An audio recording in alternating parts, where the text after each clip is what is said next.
மூஷிக வாகன மோதக ஹஸ்த சாமர கர்ண விளம்பித சூத்ர வாமன ரூப மகேஸ்வர புத்திர விக்ன விநாயக பாத நமஸ்தே. விநாயக பெருமானை துணை கொண்டு ஜனனி ஜன்ம சௌக்கியானாம் வர்தனி குல சம்பதா பதவி பூர்வ புண்ணியானம் லிங்கியதே ஜென்ம பத்திரிகா சூரிய சோம அங்காரக புத குரு சுக்ர சனிபியஸ்ட ராகவே கேத்தவே நமஹா. நவக்கோள்களுடைய துணைகளோடு நமக்கு மார்கழி மாத பலன்கள் எப்படி இருக்கும், 12 ராசிகளுக்கான மார்கழி மாத பலன்கள். இந்த மார்கழி மாதமானது டிசம்பர் மாதம் 16 முதல் ஜனவரி மாதம் 14ஆம் தேதி வரை எப்படி இருக்கும், 13ஆம் தேதி வரை எப்படி இருக்கும், 14ஆம் தேதி போகி எப்படி இருக்கும் அப்படிங்கிறத நம்ம பார்க்க போகிறோம். அடுத்ததாக மார்கழி மாதம் அப்படின்னு சொல்கிறது வந்து பார்த்தீங்கன்னா எல்லோரும் என்ன சொல்லுவாங்க அப்படின்னு சொன்னோன்னா பீட மாதம் அப்படின்னு சொல்லுவாங்க, பீடை மாதம் அப்படின்னு சொல்லுவாங்க. அது வந்து தவறான ஒரு கருத்து. பீடுடைய மாதம் அப்படின்னு சொல்லுவாங்க, அதுதான் சரியான பொருள். பீடுடைய மாதம் சைவ ஆலயங்களிலும் சரி வைணவ ஆலயங்களிலும் சரி மிக சிறப்பான முறையிலே சூரிய உதயத்திற்கு முன்னாடியே பூஜைகள்லாம் நிறைவு பெறும். அவ்வளவு வந்து பார்த்தீங்கன்னா சிறப்பான மாதம் தனுர் மாதம்னு சொல்லுவாங்க. ஏன் தனுர் மாதம்னு நம்ம சொல்கிறோம் அப்படின்னு கேட்டால், விருச்சக ராசியிலிருந்து சூரிய பகவான் தனுசு ராசிக்கு பிரவேசிக்கும் காலம் தனுர் மாதம் அப்படின்னு நம்ம சொல்கிறோம். அப்போ இந்த மாதத்திற்குன்னு ஒரு சிறப்பான ஒரு விஷயம் இருக்குது. அதாவது பீடுடைய மாதம் அப்படின்னு பேர். அது காலப்போக்கில் பீட மாதம் அப்படின்னு சொல்ல ஆரம்பிச்சிட்டாங்க. ஆனால் அது பீடுடைய மாதம் அப்படின்னு பேர். அதற்கு இன்னொரு விஷயம் என்னன்னு சொல்லுவாங்கன்னு கேட்டால் தேவ மாதம் அப்படின்னு சொல்லுவாங்க. தேவ மாதம் அப்படின்னு சொல்லுவாங்க. இந்த மார்கழி மாதத்தில் மகாவிஷ்ணுவுக்கு மிகவும் பிரீத்தமான மாதம் மார்கழி மாதம். பெண்கள்லாம் வந்து பார்த்தீங்கன்னா இன்றைக்கும் கிராமப்புறங்களில் பெரிய அளவில் கோலங்கள்லாம் போடுறது, சுவாமியை வழிபாடு பண்ணுறதெல்லாம் வந்து பார்த்தீங்கன்னா இன்றும் பழைய கிராமங்களில் பல நகர்ப்புறங்கள்லாம் கரெக்டாக 3 மணி 3:30 மணிக்கெல்லாம் பாட்டு போட்டுருவாங்க. இந்த தனுர் மாதம் குளிர்காலம் ரொம்ப அந்த ஒரு கூட அதாவது ஒரு பொருள்படுத்தாமல் எல்லாரும் சீக்கிரமாக ஆலயத்திற்கு வந்து சுவாமி தரிசனம் செய்து அவ்வளோ ஒரு சிறப்பாக இருக்கும். அதே போல் வந்து பார்த்தீங்க அப்படின்னா நமக்கு 365 நாள் ஒரு வருஷம் அப்படின்னு நம்ம சொல்கிறோம். நமக்கு வந்து அதுதான் நம்ம ஒரு வருஷம் அப்படின்னு சொன்னோம். ஆனால் தேவர்களுக்கெல்லாம் இந்த ஒரு வருஷம்தான் உங்களுக்கு ஒரு நாள் மாதிரி. இந்த ஒரு வருஷம்தான் உங்களுக்கு ஒரு நாள் மாதிரி கணக்கு. அதாவது தை மாதத்திலிருந்து நீங்கள் எடுத்துட்டீங்க அப்படின்னு சொன்னால் ஆனி மாதம் வரையில் அவங்களுக்கு பகல் பொழுது. அந்த 6 மாதம் தான் அவங்களுக்கு பகல் பொழுது. திரும்ப நீங்கள் எடுத்துட்டீங்கன்னா ஆடி மாதத்துலேருந்து மார்கழி மாதம் வரைக்கும் அவங்களுக்கு இரவு பொழுது தேவர்களுக்கெல்லாம். ஸோ அந்த மாதிரி உள்ள சிறப்பான ஒரு மாதம் அப்படின்னு சொல்லக்கூடியது இந்த மார்கழி மாதம். அதனால தான் அந்த மார்கழி மாதத்தில் வந்து பார்த்திங்கன்னா திருமணம், கிரகப்பிரவேசம், சில முக்கிய நிகழ்வுகள்லாம் வந்து பார்த்திங்கன்னா மார்கழி மாதத்தில் பண்ண மாட்டாங்க. தை பிறந்தால் வழி பிறக்கம், மகர சங்கராந்தி அப்படின்லாம் சொல்கிறோம். ஸோ அதெல்லாம் நம்ம சிறப்பான முறையில் செய்வாங்க. அப்போ இந்த மார்கழி மாதம் இந்த 30 நாளும் 12 ராசிகளுக்கு எப்படி இருக்கும், மேஷ ராசியிலிருந்து மீன ராசி வரையில் எப்படி இருக்கும், நான் இதில் ரொம்ப சில முக்கியமான விஷயங்கள்லாம் சொல்ல போகிறேன். இந்த நெக்ஸ்ட் ஜென் நேயர்கள் எல்லாருக்குமே வந்து பார்த்திங்கன்னா இந்த மார்கழி மாதம் அப்படின்னு வரும்பொழுது நம்ம எப்படி சொல்லணும், நம்ம எப்படி இருக்கணும் அப்படிங்கிற சில விஷயங்கள்லாம் இருக்குது. இந்த 30 நாளில் 12 ராசிகளுக்கு எந்தெந்த, அதாவது ஏன் இந்த மார்கழி மாதத்தை ரொம்ப சிறப்பித்து சொல்கிறோம் அப்படின்னு சொன்னால், டிசம்பர் 2ஆம் தேதியிலிருந்து டிசம்பர் 2ஆம் தேதி அதே போல் டிசம்பர் 28ஆம் தேதி இந்த மாதத்தில் மட்டுமே 2 முறை சுக்கிரப்பெயர்ச்சி அப்படின்னு சொல்லுவாங்க. 2 முறை சுக்கிரப்பெயர்ச்சி வருது இந்த மாதத்தில் மட்டுமே. அவ்வளோ ஒரு சிறப்பான ஒரு மாதம் அந்த மார்கழி மாதம் அப்படின்னு சொல்கிறது. அப்போ அந்த மார்கழி மாதத்துலேயும் சரி இந்த டிசம்பர் மாதத்துலேயும் வந்து பார்த்திங்கன்னா அவ்வளோ ஒரு சிறப்பான ஒரு விஷயம். அப்போ இந்த ராசிகளுக்கெல்லாம் எப்படி இருக்கும் என்ன அப்படிங்கிறத நம்ம பார்க்கலாம். மார்கழி மாதத்தில் நம்ம பார்க்கக்கூடிய 12 ராசி பலன்கள் வந்து பார்த்திங்கன்னா பொதுவான பலன்கள். இந்த பொதுவான பலன்கள் வந்து பார்த்திங்கன்னா சில பேர் ஜாதகத்திற்கு அவங்களுக்கு அது அப்படியே ஒத்து போயிடும். சுவாமி நீங்கள் சொல்கிறது எங்களுக்கு அப்படியே எனக்கு ஒத்து போகிறது, எங்களுக்கு திரும்ப எங்களுடைய சுய ஜாதகத்தை பார்த்து எங்களுக்கு சில பலன்கள் சொல்லுங்கள் அப்படின்னு சொல்லி நிறைய பேர் கேட்குறாங்க. ஸோ அந்த மாதிரி இது வந்து பொது பலன்கள் தான். அப்படி அந்த பொது பலன்கள் சில பேருக்கு ஒரு சில எச்சரிக்கையாகவும் சில விஷயங்கள் சொல்கிறேன், கவனமாக இருங்க, ஸோ இந்த மாதிரி விஷயத்தில் கவனமாக இருங்க அப்படின்னு நான் சொல்கிறோம் சில விஷயங்கள்லாம். ஸோ அதிலெல்லாம் நீங்கள் பார்த்துக்கோங்க. நான் உங்கள் டாக்டர் வி ராஜ்குமார் குருக்கள் பேசுகிறேன். ஒரு சிறிய கட்டணத்தோடு வாட்ஸ்அப் நம்பரில் கீழே கொடுத்துருக்கக்கூடிய அந்த வாட்ஸ்அப் டிஸ்கிரிப்ஷனில் நம்பர் இருக்கும்.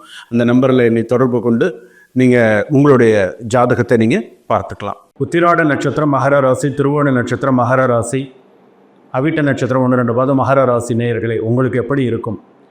மகர ராசி அப்படின்னு நம்ம சொல்லும்போது வந்து பார்த்திங்க அப்படின்னா பாத சனி நடந்துட்டு இருக்கக்கூடிய ஒரு நேரம்.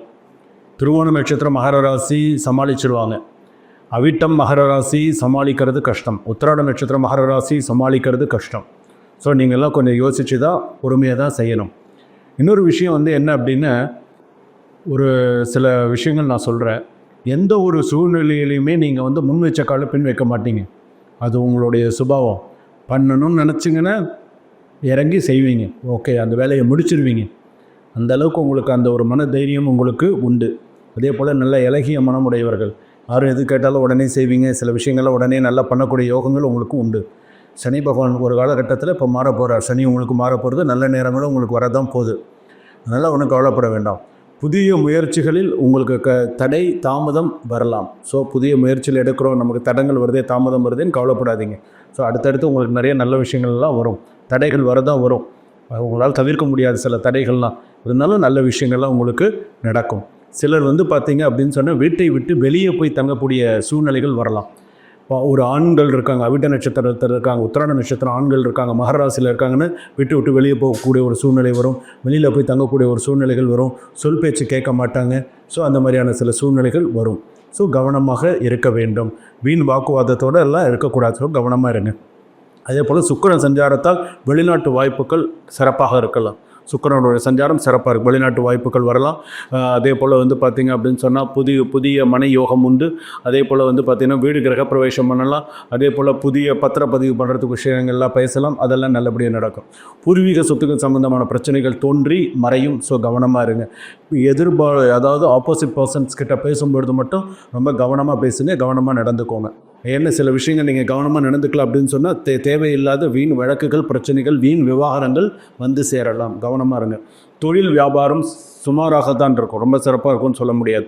உங்களுடைய பார்ட்னர்ஷிப்லாம் வந்து ரொம்ப உங்கள் பார்ட்னரோடலாம் இருக்கிறதெல்லாம் ரொம்ப கவனத்தோடு சேர்ந்து செய்யுங்க. கடன் தொல்லை தலை தூக்கலாம். கடன் தொல்லை அதிகமாக இருக்கும். இருக்க உங்களுக்கு கமிட்மெண்ட்ஸ் அதிகமாக தான் இருக்கும். கவனமாக தான் நீங்கள் இருக்க வேண்டும்.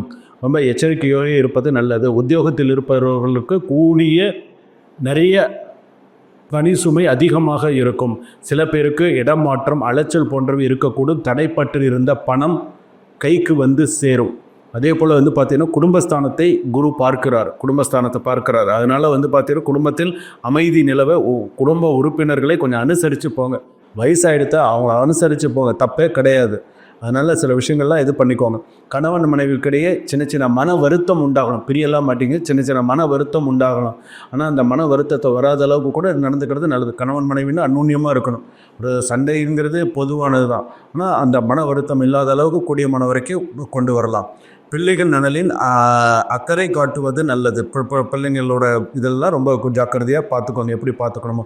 வாகனங்களில் செல்லும்போது அதிக கவனம் தேவை. இதை நான் சொல்ல வேண்டியதில்லை. ஏற்கனவே நீங்கள் நிறையா அனுபவிச்சிட்டிங்க. நான் சொல்லணுங்கிறது கிடையாது. ஸோ வாகனங்களை கவனமாக இருங்க. கலைத்துறையினர் எதையும் சாதிக்கக்கூடிய யோகம் உண்டு. ஸோ நினைத்ததை நினைத்தபடி முடிக்கக்கூடிய யோகங்களும் உண்டு. ஸோ கவலைப்பட வேண்டாம்.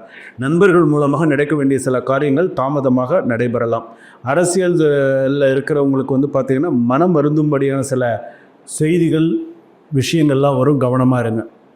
அதே போல் வந்து நீங்கள் சொல்வதே சில பேர் வந்து பார்த்திங்கன்னா காதில் வாங்காத மாதிரி தான் நடிப்பாங்க. நீங்கள் சொல்கிறது அதில் விஷயத்துலலாம் கொஞ்சம் கவனமாக இருங்க. அதே போல் வந்து பார்த்திங்கன்னா பழைய பாக்கிகளை வசூல் செய்வதில் கொஞ்சம் வேகம் அதிகமாக இருக்கும். வீண் மனக்கவலைகள் அதிகம் உண்டாகும். மாணவர்கள் கவனமாக பாடங்களை படிப்பது மிகவும் அவசியம். சக மாணவர்களோடு நிதான போக்கை கடைபிடிப்பது நல்லது. ரொம்ப நிறைய கான்சன்ட்ரேட் பவர் வேணும். அப்பப்போ இருக்கக்கூடிய சந்தேகங்களை கேட்டு அப்பப்போ நிவர்த்தி பண்ணிக்கோங்க. அப்பப்போ படிக்கிற விஷயத்தில் நிறைய கான்சன்ட்ரேட் பண்ணி படிங்க. அதிக நேரம் கண் விழிக்க வேண்டாம். ஸோ கவனமாக இருங்க. ஆஞ்சநேயரை வணங்கி வர எல்லா நல்ல விஷயங்களும் குழப்பங்களும் நீங்கும். ஹனுமன் சாலிசா படிங்க. கந்தசஷ்டி கவசம் படிங்க. திருவோண நட்சத்திரம் மகர ராசியில் இருக்கக்கூடியவங்க பிரம்மபுரீஸ்வரர் வழிபாடு பண்ணுங்க. குலதெய்வ ஆலயம் சென்று வாருங்கள். அதெல்லாம் நிறைய நல்ல விஷயங்கள்லாம் நடக்கும். வளர்பிறையில் வரக்கூடிய திங்கட்கிழமை, புதன்கிழமை, வெள்ளிக்கிழமையெல்லாம் உங்களுக்கு சாதகமான ஒரு நாளாக உங்களுக்கு அமையும். அதே போல் வந்து பார்த்திங்க அப்படின்னு சொன்னால் தேய்பிறையில் வரக்கூடிய வியாழக்கிழமை உங்களுக்கு சாதகமான சில விஷயங்கள்லாம் கொடுக்கும். ஜனவரி மாதத்தில் 6-7 தேதிக்கு சில சந்திராஷ்டமங்கள் வரும். ஸோ கவனமாக இருங்க. அதே போல் அதிர்ஷ்டமான தேதிகள் அப்படின்னு எடுத்துக்கும்போது 19, 20, 21, 25 இதெல்லாம் உங்களுக்கு நல்ல ஒரு சாதகமான ஒரு போக்கை உங்களுக்கு கொடுக்கறதாக இருக்கும். அதே போல் வந்து பார்த்திங்கன்னா இரவு நேரங்களில் அதிக நேரம் பயணத்தை தவிர்ப்பது நல்லது. ரொம்ப தூரம் போகிறதுலாம் ரொம்ப கவனமாக இருங்க. ரொம்ப தூரம் பயணங்கள்லாம் தவிர்க்கிறது நல்லது. போய் தான் ஆகணும்னு பார்த்து போயிட்டு வாங்க. அதே போல் சொத்து தொடர்பான விஷயங்களில் கவனமாக இருங்க. உங்களுடைய சொத்து தொடர்பான விஷயங்களில் கவனமாக இருங்க. அவப்பெயரும் நிறையா உண்டு பண்ணுவாங்க, கவனமாக இருங்க. வழக்குகளில் ரொம்ப கவனமாக இருங்க. வீண் வம்பு வழக்குகளில் மட்டும் கொஞ்சம் கவனமாக இருந்துக்கோங்க. ஷேர் மார்க்கெட்டில் இன்வெஸ்ட் பண்ணுறதுலலாம் கொஞ்சம் கவனமாக இருங்க. புதிய முதலீடு விஷயத்துலலாம் ரொம்ப கவனமாக இருங்க. அதே போல் பார்த்திங்க அப்படின்னு சொன்னால் உங்களுடைய விஷயங்களில் அடுத்தது பார்த்திங்கன்னா சைனஸ் சம்மந்தமானது, உடல்நிலை சம்மந்தமானது. சில பேர் நான் குண்டாக இருக்கேன், என் உடம்பை நான் குறைக்க போகிறேன் அப்படின்னு சொல்லி தேவையில்லாமல் ஏதாவது ஒன்றுக்கு ஒன்று சாப்பிட்டு அதனால் சைடு எஃபெக்ட்ஸ் வரதுக்கு உண்டான வாய்ப்புகள்லாம் நிறையா இருக்கும். ஸோ எதை சாப்பிடணும் எதை சாப்பிடக்கூடாதுங்கிறத கொஞ்சம் முன் யோசனையோடு கொஞ்சம் பார்த்து நடந்துக்கிறது நல்லது. அதே போல் நீங்கள் வழிபாடு செய்ய வேண்டியது அப்படின்னு சொன்னால் கதிராமங்கலம் போயிட்டு வந்தீங்கன்னா நல்லது. கதிராமங்கலம் எங்கே இருக்குதுன்னு கேட்டு அந்த கதிராமங்கலம் ஆலயம் நீங்கள் போயிட்டு அந்த ஆலயம் போய் சென்று வழிபட்டு வந்தால் உங்களுக்கு இன்னும் சிறப்பாக இருக்கும். அதே போல் பெருமாள் வழிபாடு நிறையா பண்ணுங்கள். விஷ்ணு சஹஸ்ரநாமம் நிறையா கேளுங்க.